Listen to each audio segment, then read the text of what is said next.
Hello friends, welcome to RRB mail coaching centre. Friends, आज हम लोग 100 यानी कि 100 इंपोर्टेंट क्वेश्चन देखने वाले हैं। ठीक है, तो चलिए हम लोग बिना समय गवाते क्वेश्चन को स्टार्ट करते हैं। फ्रेंड्स, एक रिक्वेस्ट है, यदि आप लोगों को वीडियो अच्छा लगेगा तो प्लीज वीडियो को लाइक जरूर कर दीजिएगा और चैनल सब्सक्राइब जरूर कर लीजिएगा। ठीक है, चलो देखते हैं हम लोग क्वेश्चन को। पहला क्वेश्चन हम लोग का है। ठीक है, पहला क्वेश्चन है कि डेसिबल किसे नापने के लिए प्रयोग में लाया जाता है। डेसिबल किसे नापने के लिए प्रयोग में लाया जाता है? ये वातावरण की ध्वनि को। ठीक है, किसे? ये वातावरण की ध्वनि को मापने के लिए प्रयोग करते हैं। दूसरा है कि एम्पियर क्या नापने की इकाई है। तो एम्पियर जो नापता है वो करंट है। ठीक है, करंट को मापता है। यंग प्रत्यास्थता गुणांक का एसआई मात्रक क्या है? तो न्यूटन प्रति वर्ग मीटर है। क्या है? न्यूटन प्रति वर्ग मीटर। मात्रकों की अंतर्राष्ट्रीय पद्धति कब लागू की गई थी? ये 1971 ईस्वी में किया गया था। ठीक है, 1971 ईस्वी में किया गया था।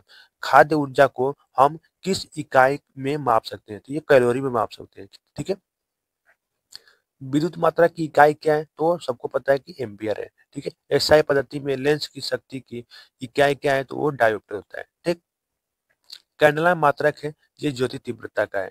ठीक है, जूल इकाई है किसका? तो ये ऊर्जा का इकाई है। ठीक है, कार्य का मतलब भी क्या होता है फ्रेंड्स? ये जूल होता है। ठीक है, अगला क्वेश्चन है प्रश्न कि प्रकाश वर्ष इकाई है किसका? ये दूरी का इकाई है। ठीक है, प्रकाश वर्ष किसका इकाई है? तो दूरी का इकाई है। ठीक है, जड़त्व का माप क्या है? तो वो द्रव्यमान है। ठीक, एक अष्टांग क्या मापता है? तो वो तरंग दैर्ध्य मापता है। ठीक है, किसने न्यूटन से पूर्व ही बता दिया था कि सभी वस्तुएं पृथ्वी की ओर गुरुत्वाकर्षित होती हैं? क्या कौन बताया था? ये ब्रह्मगुप्त ने बताया था। ठीक है, अगला क्वेश्चन है कि पेंडुलम से, ठीक है, पेंडुलम से दोलन करने वाली घड़ी को पृथ्वी से चंद्रमा पर ले जाएं तो घड़ी क्या होगी? यदि फ्रेंड्स पेंडुलम को जो यदि घड़ी में पेंडुलम लगा है, अगर उसको ले जाते हैं पृथ्वी से, यदि हम लोग चंद्रमा पर ले जाएंगे तो क्या घड़ी क्या हो जाएगी? वो सुस्त हो जाएगी, यानी कि धीरे चलने लगेगी। ठीक है, जो पेंडुलम का जो चाल होगा वो क्या हो जाएगा? वो धीरे हो जाएगा। ठीक, अगला क्वेश्चन है कि 24 है कि प्रकाश वोल्टीय सेल के प्रयोग से सौर ऊर्जा का रूपांतरण करने से किसका उत्पादन होता है? तो ये प्रकाशीय ऊर्जा का होता है। किसका? प्रकाशीय ऊर्जा का होता है। जब हम रबड़ के गद्दे वाली सीट पर बैठते हैं या गद्दे पर लेटते हैं तो उसका आकार परिवर्तित होता है। ऐसे पदार्थ को क्या बोलते हैं? ऐसे पदार्थ में क्या पाया जाता है? तो इसे स्थितिज ऊर्जा में पाई जाती है। ठीक है, उत्प्लावकता का संबंधित वैज्ञानिक कौन है? ये आर्किमिडीज है। ठीक है, उत्प्लावन बल का जो सिद्धांत जो दिए थे, कौन दिए थे? ये आर्किमिडीज ने दिया था। ठीक है फ्रेंड्स, अगला क्वेश्चन देख लेते हैं कि द्रव के आंशिक या पूर्णतः डूबे हुए किसी ठोस द्वारा प्राप्त उछाल की मात्रा निर्भर करती है किसपे? ठोस द्वारा हटाए गए द्रव की मात्रा पर। ठीक है, किस पर निर्भर करता है? तो ठोस द्वारा हटाए गए द्रव की मात्रा पर निर्भर करता है। जल पृष्ठ पर लोहे के टुकड़े के न तैरने का कारण क्या है? जल पृष्ठ पर लोहे के टुकड़े के न तैरने का कारण क्या है? लोहे द्वारा विस्थापित जल का भार लोहे के भार से क्या होता है? वो कम होता है, इसलिए वो तैर नहीं पाता। ठीक है, अगला क्वेश्चन है कि वेग, संवेग और कोणीय वेग कैसी राशि है? ये सदिश राशि है। कैसी राशि है? तो सदिश राशि है। अदिश राशि क्या है? तो ऊर्जा। ठीक है, बल गुणनफल है किसका? द्रव्यमान और त्वरण का।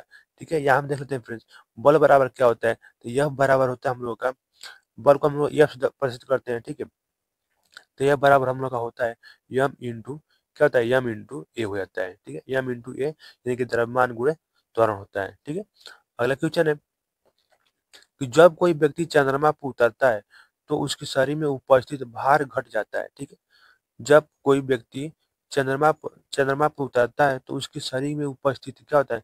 भार घट जाता है तथा मात्रा क्या होती है? अपरिवर्तित हो जाती है। अगला क्वेश्चन है कि किसी पिंड के उस गुणधर्म को क्या कहते हैं जिससे वह सीधी रेखा में विराम या एक समान गति से स्थिति में किसी भी परिवर्तन का विरोध करता है? क्या बोलते हैं? जड़त्व बोलते हैं। ठीक है, न्यूटन के पहले नियम को क्या बोलते हैं? जड़त्व का नियम बोलते हैं। पारसेक इकाई है किसका? दूरी का। ठीक है, वायुमंडल के बादलों के तैरने का कारण क्या है? तो घनत्व है। ठीक है, क्या है? घनत्व है।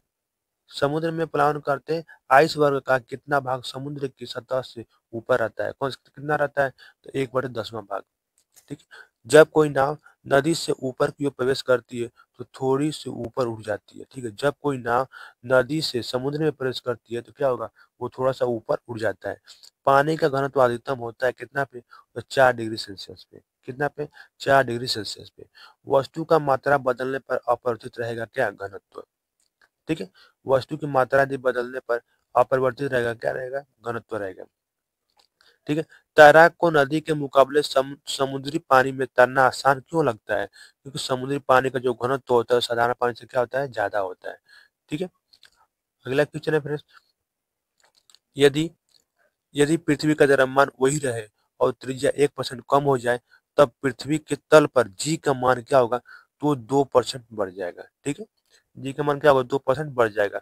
ऊंचाई की जगहों पर पानी 100 डिग्री सेल्सियस के नीचे के तापमान पर क्यों उबलता है? क्योंकि फ्रेंड्स वहां पे जो वायुमंडलीय जो दाब होता है वो क्या होता है? कम हो जाता है, और तो उबलने का जो बिंदु होगा क्या हो जाएगा? वो नीचे आ जाता है। ठीक है। तो कोणीय संवेग और रेखीय संवेग के अनुपात की बीमा क्या होगी? तो m0 L1 और क्या हो जाएगा? T0 हो जाएगा। ठीक है। बर्नौली प्रमेय आधारित किस पर है? तो ये ऊर्जा संरक्षण के सिद्धांत पर यह आधारित है। ठीक है। अगला क्वेश्चन है फ्रेंड्स कि लोहे की सुई पानी की सतह पर तैरती है, इस परिघटना का कारण क्या है? ये पृष्ठ तनाव के कारण। किसके कारण? पृष्ठ तनाव के कारण ये होता है। ठीक है। ब्लेटिंग पेपर द्वारा स्याही के सोखने में शामिल है क्या? ये किसकी अभिक्रिया परिघटना है? ठीक है। जो फ्रेंड्स हम लोग का जो ढिबरी होता है, ठीक है, गाँव में जो ढिबरी जो चलता है उसमें जो क्या मिट्टी का तेल जो ऊपर जाता है किसके कारण जाता है? तो वो केशुकत्व के कारण ही जाता है। ठीक है। 48 नंबर है कि यदि हम भूमध्य रेखा से ध्रुव की ओर जाते हैं तो जी का मान क्या होगा? तो वो बढ़ेगा। क्या होगा फ्रेंड्स? तो बढ़ेगा। शरीर का वजन क्या होगा? ध्रुव पर अधिकतम होता है। कहाँ अधिकतम होता है? ध्रुव पर अधिकतम होता है। ठीक। एक अंतरिक्ष यात्री पृथ्वी तल की तुलना में चंद्र तल पर चंद्र तल पर अधिक ऊंचाई छलांग लगा सकता है, क्योंकि चंद्र तल पर गुरुत्वाकर्षण बल है जो पृथ्वी की तुलना में क्या है? तो अति अल्प है, यानी कि बहुत ही कम है। यानी कितना होता है? पृथ्वी तल पे जितना गुरुत्वाकर्षण बल है उसका क्या 1/6 भाग होता है। ठीक है। यदि फ्रेंड्स वीडियो आप लोग को अच्छा लगा है प्लीज वीडियो को लाइक जरूर कर दीजिएगा और चैनल सब्सक्राइब जरूर कर लीजिएगा। ठीक है। अभी मेरे फ्रेंड्स कितने हैं? 400 सब्सक्राइबर मेरे हैं। ठीक है। 400 प्लस सब्सक्राइबर हैं। ठीक है। तो प्लीज आप लोग सपोर्ट करिए कि इस मंथ के लास्ट तक 500 सब्सक्राइबर पूरे हो जाए। ठीक है। 500 सब्सक्राइबर फ्रेंड्स पूरे हो जाए। ठीक है। तो प्लीज आप लोग सब्सक्राइब करके और सब्सक्राइब जरूर कर लीजिएगा और कमेंट में एक प्यारा सा कमेंट जरूर करके बताइएगा कि आप लोग को वीडियो कैसा लगा। ठीक है। मिलते हैं हम लोग नेक्स्ट वीडियो में। सब वंदे मातरम।